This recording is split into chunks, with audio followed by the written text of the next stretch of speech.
Monster Kanzenban. É uma série de mangás do Naoki Urasawa, que é um grande autor de mangás japonês. Foi publicado originalmente entre 1994 e 2001. É um mangá que teve dezenas de milhões de unidades vendidas no mundo e é considerado o melhor trabalho do Naoki Urasawa e um dos melhores mangás de todos os tempos. É claro que a opinião é sempre muito relativo, mas para muita gente é considerado sim o melhor trabalho dele e um dos melhores mangás da história. E ele é um quadrinho de suspense, thriller psicológico e mistério. No Brasil, ele foi publicado pela Panini, naturalmente a maior editora do Brasil, entre 2019 e 2021, em 9 edições, com mais de 400 páginas cada, e uma edição maravilhosa em capa dura, com fitilho, gramatura alta, maravilhoso. Provavelmente o mangá, a edição de mangá mais bonita que eu já peguei em mãos. E o Monster Kanzenban, ao contrário de várias séries que a gente vê por aí, ao longo dessas quase 4.000 páginas ou um pouco mais, ele não tem várias histórias ou vários arcos. Ele tem uma divisão, sim, claro, de arcos, mas ele tem só uma história. A gente tem apenas uma história, um protagonista, ele tem seu objetivo e ele vai durar toda essas cerca de 4.000 páginas para alcançar o objetivo dele. E não é um quadrinho que ele cria arcos muito secundários ou coisas assim que são para render mais ou coisa do tipo. Ele de fato ele tem toda essa jornada, o protagonista, ao longo das 4.000 páginas do quadrinho. Aqui no Monster a gente vai acompanhar a trajetória do Dr. Tema, que é um neurocirurgião muito promissor. Quando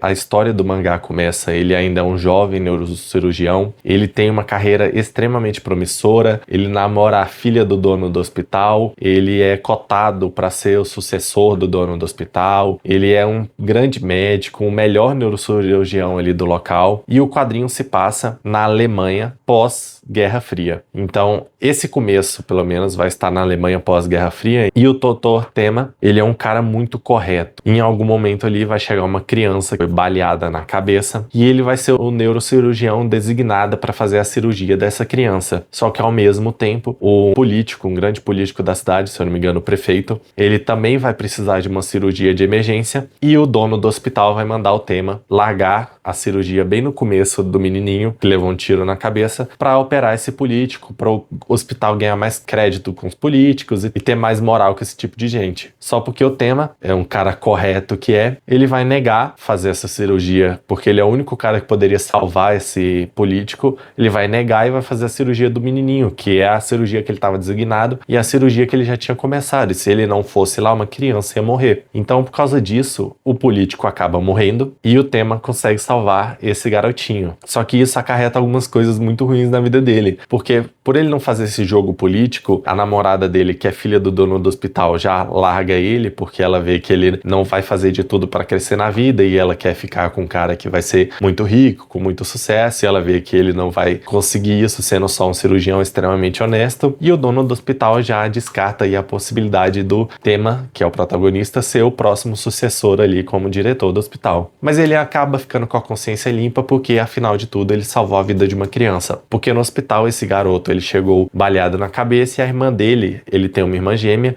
chegou completamente traumatizada, então o menino tá desacordado, a menina não fala nada e os pais foram mortos. Então a polícia tá ali vigiando os meninos porque eles precisam saber o que aconteceu, eles não sabem se os meninos podem ser alvo de alguém, então eles estão ali sob vigilância da polícia e dos médicos do hospital. Só que o que acontece é que em determinado momento as crianças somem, tanto o menininho que foi baleado na cabeça quanto a menina que estava traumatizada. Os dois somem do hospital e ninguém fica sabendo o que aconteceu, só que tanto o policial que estava vigiando os dois quanto os médicos que estavam ali, que estavam no momento com eles, são encontrados mortos. O dono do hospital, um outro médico importante e o policial que estava vigiando as crianças. E inicialmente a polícia vai suspeitar do Tema, porque ele acabou de operar as crianças, ele que estava meio que responsável por elas e ao mesmo tempo ele que teve alguma desavença com o diretor do hospital e só teria a ganhar com a morte desse diretor, porque sem ele, ele poderia novamente tentar crescer na carreira ali dentro do hospital. E assim, podem ficar tranquilos que eu só vou falar da história até onde não seja considerado um spoiler, então eu não vou avançar muito no quesito história para não dar muito spoiler. Mas aí em algum dia, passa, se eu não me engano, 9 anos, o Dr. Tema, o protagonista da história, ele vai estar ali com um paciente dele que é bandido, ele vai estar tentando convencer o cara a mudar de vida e melhorar. E aí ele vai ver alguma coisa assim que ele acha que vai agradar o cara, um presente, e vai levar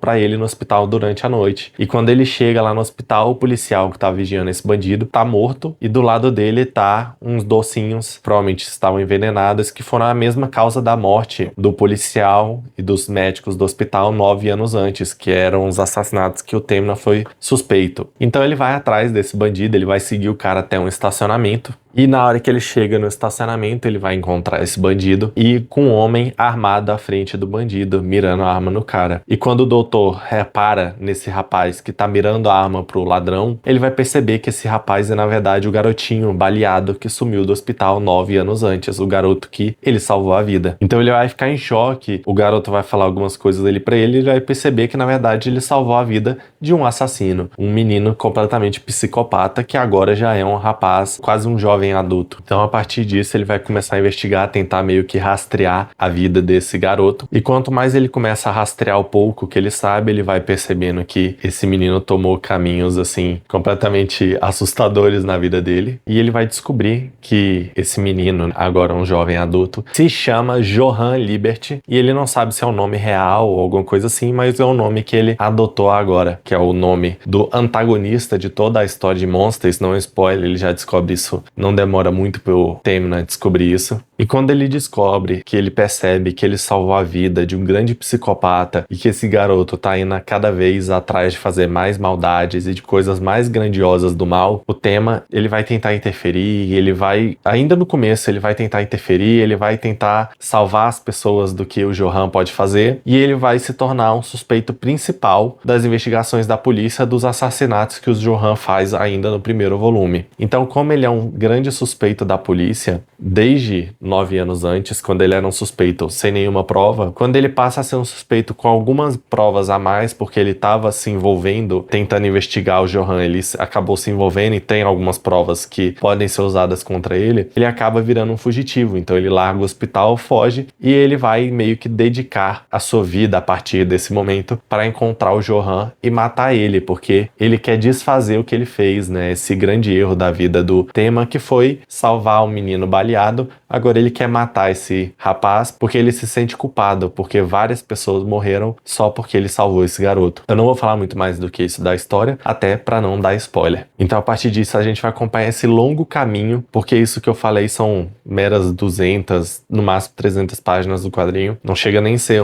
a maior parte do volume 1. Então a partir disso a gente vai acompanhar essa longa aventura, essa longa caminhada do Temma para ele tentar impedir o Johann de ferir mais pessoas e meio que consertar o erro que ele fez quando ele salvou a vida do garoto. E quando a gente pensa assim, não parece ser um quadrinho muito complexo, nem nada que vá durar 4.000 páginas ou coisa do tipo, 9 volumes que são grossos, mas o Monster, ele tem algumas coisas que diferem ele de todos os outros quadrinhos que eu já vi, porque essa base, quando a gente vê essa base do Monster, não é algo muito diferente do que a gente pode ver em alguns quadrinhos de investigação ou algo do tipo. Só porque, primeiro, pra mim o que é a coisa mais grandiosa de Monster é que a gente tem, claro, o Temma como protagonista, o Johann como antagonista, mas ao longo dos volumes a gente vai sempre sendo apresentado para vários personagens que são importantes dentro daquele volume ou dentro de mais volumes, então acabam sendo personagens secundários muito marcantes. Então Monster tem tranquilamente 40 ou 50 personagens que têm um grande desenvolvimento durante a história. E enquanto o Dr. Temma, ele vai perseguindo o Johann e tentando encontrar ele